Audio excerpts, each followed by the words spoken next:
নমস্কার, আরও একটা নতুন ভিডিও নিয়ে চলে এসেছি। তো কেমন আছেন আপনারা সবাই? আশা করছি ভালো আছেন। আমিও অনেক ভালো আছি। তো পুরো ভিডিওটা দেখবেন, ভালো লাগলে লাইক কমেন্ট শেয়ার করবেন, সাবস্ক্রাইব করবেন, ফেসবুক থেকে দেখলে পেজটা ফলো করে দেবেন। তো এখন বাজে বিকেল 4:45 মতো।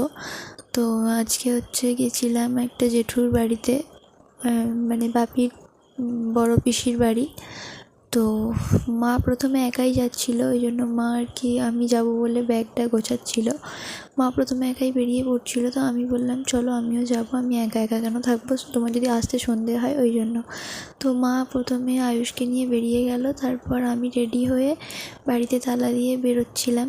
তো বেরোনোর আগে ঢংটা তো করতেই হয় একটুখানি, ওই জন্য একটুখানি ছোটো করে ক্লিপ নিলাম। তো তারপর দেখতেই পাচ্ছেন তালা চাবি দিয়ে এই যে বেরিয়ে পড়লাম ব্যাগটা নিয়ে।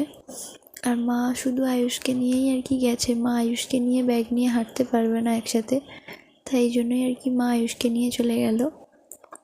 তারপর আমিও বেরিয়ে পড়লাম। আর বিকেলের দিকে অনেক দিন হয়ে গেল মায়ের সাথে হেঁটে হেঁটে কোথাও বেরোনো হয়নি।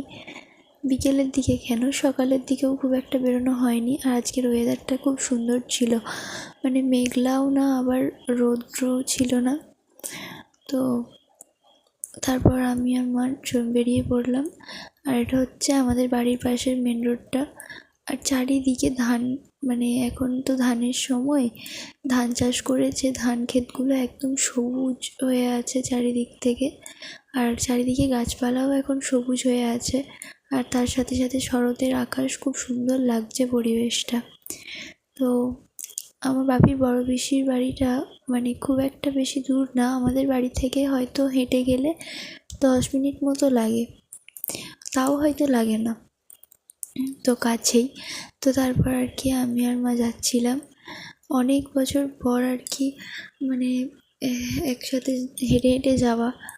কারণ এর আগে যতবারই গেছি ততবারই সাইকেল নিয়ে, না হলে বাপির সাথে সাইকেলে যাওয়া হয়েছে। হেঁটে হেঁটে অনেক দিন হয়ে গেল আসা নেই। তো পুরো ভিডিওটা দেখবেন, আর ভালো লাগলে লাইক কমেন্ট শেয়ার করে দেবেন, আর কমেন্ট অবশ্যই বলবেন ভিডিওটা কেমন লাগলো। তো এখানে এই যে আয়ুষ ভয় পাচ্ছিল, ও ভাবছিল আমি ওকে রেখে দিয়ে চলে যাচ্ছি কোথাও, ওই জন্য ও খুব কাঁদছিল বলে ওকে নিয়ে নিলাম, আর একটা ছোটো করে মায়ের সাথে ক্লিপ নিয়ে নিলাম।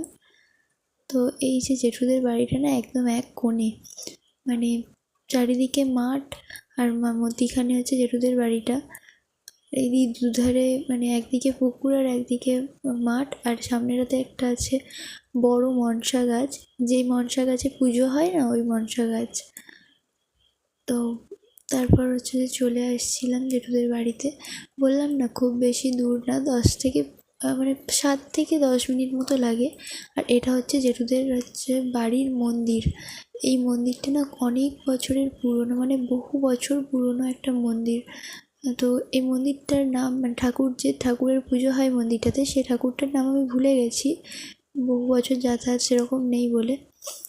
তো যাই হোক, তারপরেতে মা, আমি আর আয়ুষ ভেতরে গিয়ে বসেছিলাম, গল্প করছিলাম। আর জেঠু এখানে দেখতে পাচ্ছেন গাছে জল দিচ্ছে।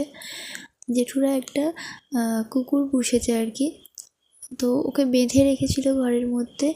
ওই কুকুরটা না খুব চেঁচামেচি করছিল। আসলে আমরা তো অনেক কখনো যাইনি, আর কুকুরটা যে চেনা মানুষ দেখলে অতটা চেঁচায় না, বাট আমাদেরকে দেখে খুব চেঁচাচ্ছিল। ওই জন্য আয়ুষকে নিয়ে আমি এখানে বাইরে ঘুরছিলাম। আয়ুষ যেহেতু প্রচণ্ড ভয় পাচ্ছিল, দেখছেন কীরকমভাবে ধরে আছে, ও প্রচুর ভয় পাচ্ছিল, তাই জন্য এখানে ঘুরছিলাম। আর ছোটো করে একটা ক্লিপ নেওয়ার পর বৌদির সাথে গল্প করছিলাম দাঁড়িয়ে। তো তারপর অনেকটাই সন্ধে হয়ে এসছে, আর আয়ুষও ঘুমিয়ে গেছিলো। ওই জন্য মাকে বললাম চলো এবার বাড়ি যেতে হবে, কারণ আয়ুষকে নিয়ে দাঁড়িয়ে থাকতে থাকতে হাতে ব্যথা হয়ে গেছিলো। ও তো ঘরের ভেতর যেতেই চাইছিল না, যতবার ওই কুকুরের আওয়াজ শুনছে ততবারই ও ঘুম থেকে উঠে পড়ছিল, ভয় পাচ্ছিল। তারপর আমরা চলে আসছিলাম। আর এদিকটাতে আসার পর না, সন্ধে হয়ে আসায় আকাশটা এত সুন্দর লাগছিল, একটা কমলা মানে আভা ছিল আকাশের মধ্যে।